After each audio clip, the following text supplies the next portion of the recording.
Hi friends, welcome to my YouTube channel. ఈ ఫోటోలో కనిపించే చేప సముద్రం ఒడ్డుకి వచ్చిందంటే ఏదో ఒక ప్రళయం రాబోతుందని చాలామంది నమ్ముతారు. దీన్నే ఓర్ ఫిష్ అంటారు. దీనికి ఇంకో పేరు కూడా ఉంది, అదే డూమ్స్డే ఫిష్. ఈ ఓర్ ఫిష్ సాధారణంగా సముద్రపు లోతుల్లో ఉంటుంది, అందుకే వీటిని చాలా అరుదుగా చూస్తారు. కరెక్ట్గా 2009-2010 ఆ టైంలో జపాన్లో 20 ఓర్ ఫిషెస్ సముద్రం ఒడ్డుకి వచ్చాయి. ఈ ఇన్సిడెంట్ జరిగిన కొన్ని రోజుల తర్వాత జపాన్లో చాలా పెద్ద సునామీ వచ్చింది. దానివల్ల 16,000 మంది చనిపోయారు, 2,500 మందికి పైగా కనిపించకుండా పోయారు. ఇప్పటి వరకు జపాన్లో ఇది చాలా పెద్ద న్యాచురల్ డిజాస్టర్. అందుకే జపాన్ వాళ్ళు ఈ ఓర్ ఫిష్ కనిపించింది అంటే ఏదో ఒక ప్రళయం రాబోతుందని చాలా గట్టిగా నమ్ముతారు. సేమ్ ఇలాంటి ఇన్సిడెంటే 2010లో చైల్ అనే దేశంలో జరిగింది.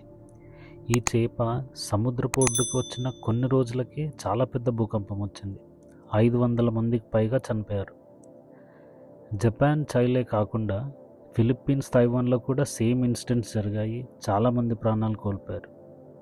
ఇదే కాకుండా రీసెంట్గా తమిళనాడులో మత్స్యకారులు 30 అడుగుల ఓర్ ఫిష్ని పట్టుకున్నారు. కానీ కొంతమంది సైంటిస్ట్ మాత్రం ఓర్ ఫిషెస్కి భూకంపాలకి ఎటువంటి సంబంధం లేదని చెప్తున్నారు. అయితే ఈ ఫిషెస్ గాయపడ్డప్పుడు, లేదా సముద్రంలో టెంపరేచర్స్ చేంజ్ అయినప్పుడు, లేదా అవి సముద్రంలో చాలా లోతుగా ఉంటాయి కాబట్టి వాటికి ఆహారం దొరకనప్పుడు మాత్రమే బయటకు వస్తాయని చెప్తున్నారు. ఇంకొంతమంది పరిశోధకులు మాత్రం భూకంపం వచ్చే ముందు సముద్రంలో వైబ్రేషన్స్ అవుతుంటాయి. ఈ వైబ్రేషన్స్ని టెక్టానిక్ మూమెంట్స్ అంటారు. సో ఈ టెక్టానిక్ మూమెంట్స్ జరిగినప్పుడు ఈ ఓర్ ఫిష్ బయటికి వస్తుంది అని చెప్తున్నారు. కానీ దీన్ని ఇంకా ఎవరు ప్రూవ్ చేయలేకపోయారు. 2025లో ఈ చేప వేరే వేరే కంట్రీస్లో 6 టైమ్స్ కనిపించింది.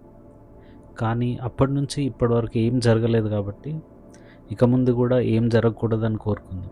అయితే ఈ డూమ్స్డే ఫిష్ నిజంగానే వార్నింగ్ అనుకుంటున్నారా లేదా కోఇన్సిడెన్స్ అనుకుంటున్నారా? కింద కమెంట్స్లో మెన్షన్ చేయండి. Thank you for watching the video.